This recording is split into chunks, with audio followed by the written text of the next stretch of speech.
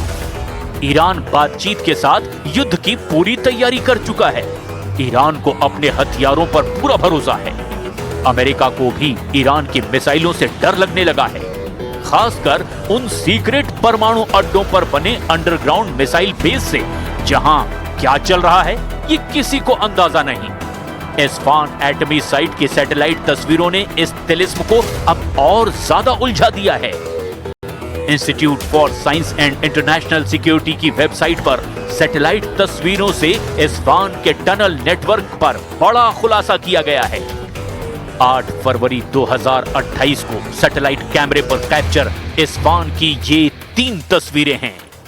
पहली तस्वीर में एस्फान एटमी अड्डे के दक्षिणी एंट्री गेट और साइट के बीच वाली सुरंग को बंद कर दिया गया है।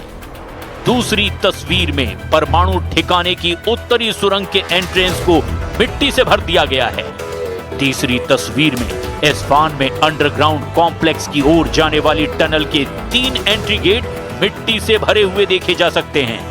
ईरान के परमाणु अड्डों पर आए नए अपडेट ने अब ट्रंप का दिमाग घुमा दिया है। वहीं इजराइल ने इस एक्शन को तूल देना शुरू कर दिया है। इजराइल की टेंशन ओमान डील में शामिल उसके तमाम दुश्मन हैं, जिनका ट्रंप पर अच्छा खासा असर माना जाता है। ओमान में अमेरिका और ईरान की न्यूक्लियर डील में ओमान के साथ तुर्की, कतर, सऊदी अरब और मिस्र अहम रोल निभा रहे हैं। इन सभी देशों से इजराइल की जानी दुश्मनी है।